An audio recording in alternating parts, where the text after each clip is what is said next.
Good afternoon, Professor. This is the PowerPoint presentation for week 5 of the legal aspects of kinesiology.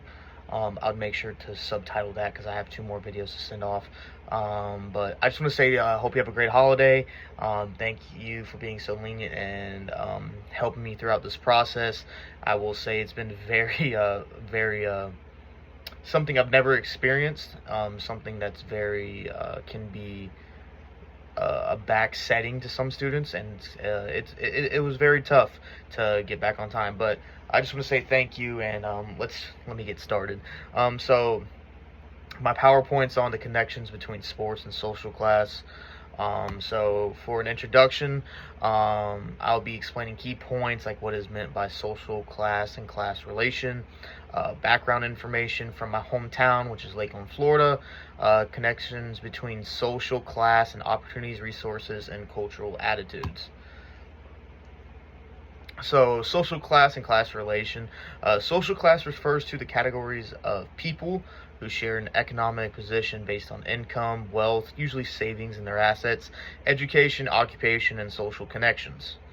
Class relations is the ways that social class is incorporated into the organization of our everyday lives, which brings me to the question, how do social class and class relations influence sports and sports participation? Well, the 3 key points that I'll be discussing is access to resources, types of sports offered, as well as youth sports and development. So the background of Lakeland, Florida, our demographics. 65% is white, 25% African American, and 5% are 2 or more races. Social class, the median household incomes around 59,000.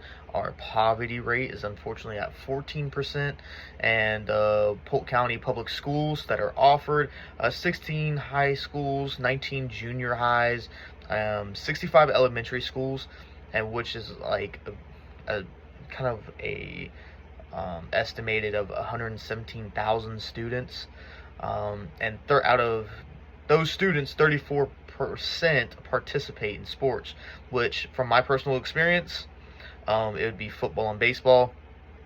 From my hometown, Lakeland High School is kind of like the top program to play for. As for football, they have now won 3 state titles in a row. And for baseball, it's between Lakeland Christian and Mulberry. 2 great programs, 2 great coaches that I have a great relationship with, and they have great success in putting kids at the collegiate level. So connection 1 is access to resources. So the issue here would be financial barriers. So participation in sports requires equipment, uniform, coaching, and travel fees. For a low-income family, it may affect the opportunities given for their kids to play at certain travel teams and maybe club teams, etc. So the second second discussion would be opportunities. This is usually social class can affect the number of opportunities available to young athletes. Like, again, it can tie into financial barriers. So the third one is scholarship and recruiting. College recruitment can favor athletes from affluent backgrounds, usually kids who have a more, I wouldn't say like a high income, like at a moderate income, can gain some opportunities from low income families, because low income families, like, again, has a financial barrier. There would probably be travel expenses that they would not be able to get covered. Work with the median family, income family, you can find ways around this. This is something that is really seen highly in Lakeland. But the second connection is participation. So active sports participation, attendance at events, and consuming media sports are positively correlated with a person's income, education, occupation, and status. So like I said, transportation issues can limit access to reliable transportation, which can prevent a child's participation in sports.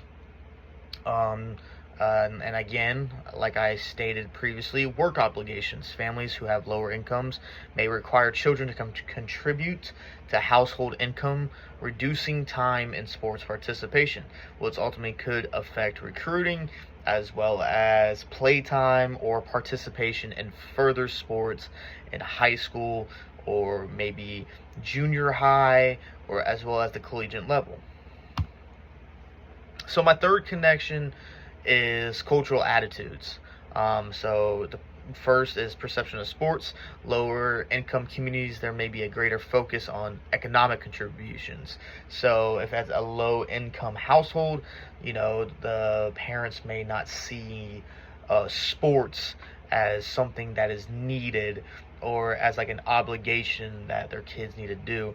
So the second point is value of sports. Families from different social classes may have varying beliefs about the importance of sports. And the third is career aspirations, which usually in lower social economic groups, sports can be seen kind of as a potential way of economic hardships. When I had friends who were football players going to the collegiate level. Brendan Gant played at FSU, great example. Came from a low-income family, and the way he explained to me, his way out was sports. So, that is seen. So the two Bible verses I chosen is Genesis 1:26 through 28, which all people are created in God's image and are equally made, as well as Romans 2:11. God does not show favoritism, and all people will face the same judgment of the law. Other than that, the last slide is my reference page. Just want to say again, thank you so much, and I will be sending this video off shortly.